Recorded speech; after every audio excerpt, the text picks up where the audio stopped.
ایران کو اب نئے ہرمز کھولنے اور ڈیل کے لیے آج رات تک ڈیڈ لائن۔ آج رات ایک پوری تہذیب ختم ہو جائے گی۔ خون ریزی، بدعنوانی اور اموات کی 47 سالہ تاریخ بالآخر ختم ہونے جا رہی ہے۔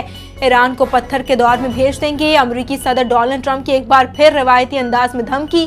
کہا کہ آج رات فیصلہ کن ہوگی، مٹنے والی تہذیب کبھی واپس نہیں آئے گی۔ نہیں چاہتا ایسا ہو لیکن غالباً ایسا ہو جائے گا۔ بولے ہم نے مکمل رجیم تبدیل کر دی ہے۔ 47 سالہ بھتہ خوری، کرپشن اور موت کے دور کا خاتمہ ہوگا۔ ایران میں مختلف ذہین کم شدت پسند ذہن حکمرانی کر رہے ہیں۔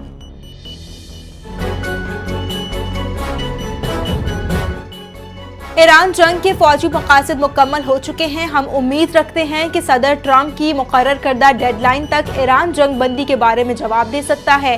امریکی نائب صدر جے ڈی وینس کی نیوز کانفرنس۔ کہا ایران دنیا کو زیادہ سے زیادہ معاشی تکلیف دینا چاہتا ہے۔ اگر ایران معاشی تکلیف چاہتا ہے تو امریکہ زیادہ تکلیف دینے کی صلاحیت رکھتا ہے۔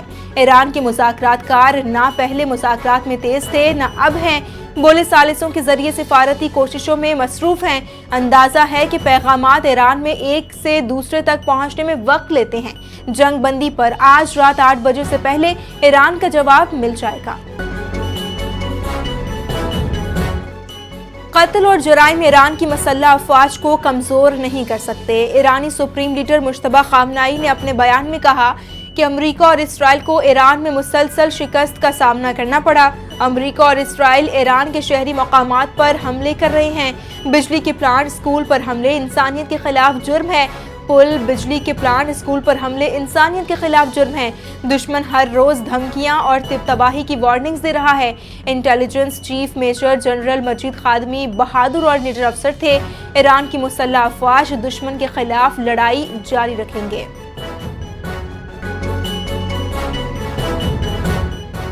1,40,00,000 افراد دفاع کے لیے تیار ہیں۔ میں خود بھی قربانی دینے والوں میں شامل ہوں اور رہوں گا۔ ایرانی صدر مسعود پزشکیان کا اعلان۔ ایران نے عارضی جنگ بندی کے پیشکش مسترد کرتے ہوئے اپنے مطالبات پیش کر دیے۔ پابندیوں کا خاتمہ اور نقصانات کا ازالہ کیا جائے۔ امریکی تجاویز پر ایران کا رد عمل پاکستان کو بھجوا دیا گیا۔ ایران نے پاکستان کی جانب سے جنگ بندی کی تجویز موصول ہونے کی بھی تصدیق کر دی۔ فیلڈ مارشل عاصم منیر کی زیر صدارت 274ویں کور کمانڈرز کانفرنس۔ فورم کا شہداء کی قربانیوں کو خراج عقیدت۔ کہا شہداء کی لازوال قربانیاں پاکستان کی سلامتی کی بنیاد ہیں۔ فورم نے مسلح افواج کی پیشہ ورانہ مہارت، آپریشنل کارکردگی اور انٹیلیجنس بنیادوں پر جاری انسدادی دہشت گردی کارروائیوں کو سراہا۔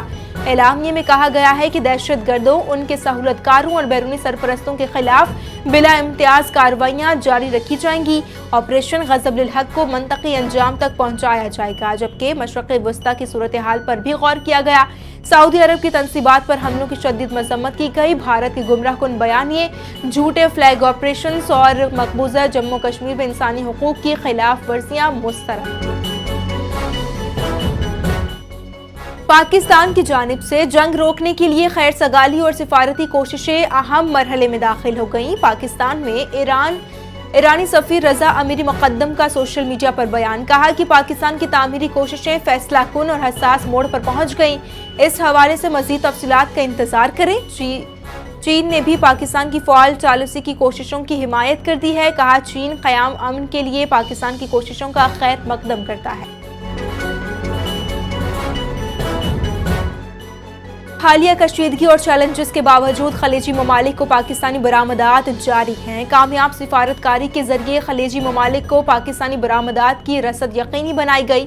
وزیر اعظم شہباز شریف کی زیر صدارت اہم اجلاس۔ بجلی کی طویل مدتی منصوبہ بندی اور ملکی برآمدات کی پیش رفت کا جائزہ لیا گیا۔ وزیر اعظم کی بیٹری انرجی سٹوریج سسٹم کے منصوبے پر کام تیز کرنے اور قابل تجدید توانائی کے ذریعے کو مزید وسعت دینے کے لیے جامع لائحہ عمل تیار کرنے کی ہدایت۔ کہا کہ قابل تجدید توانائی کے مناسب حصے کی بدولت توانائی کا بحران پیدا۔ پاکستان کے سعودی عرب میں توانائی کی تنصیبات پر میزائل اور ڈرون حملوں کی مذمت۔ حملے سعودی عرب کی خود مختاری اور علاقائی سالمیت کی سنگین خلاف ورزی ہیں۔ پاکستان نے ایک بار پھر سعودی عرب کی سلامتی، تحفظ اور استحکام کے لیے اپنی غیر متزلزل حمایت کا اعادہ کیا۔ ترجمان دفتر خارجہ کا بیان کہا کہ پاکستان برادر ملک سعودی عرب کے خلاف کسی بھی خطرے کی صورت میں اس کے ساتھ کھڑا ہے۔ ایسے اقدامات خطے کے امن و امان کے لیے بڑا خطرہ ہیں۔ سعودی عرب کی صنعتی شہر جبیل میں پیٹرو کیمیکل کمپلیکس پر حملہ، پاسداران انقلاب نے اس حملے کی ذمہ داری بھی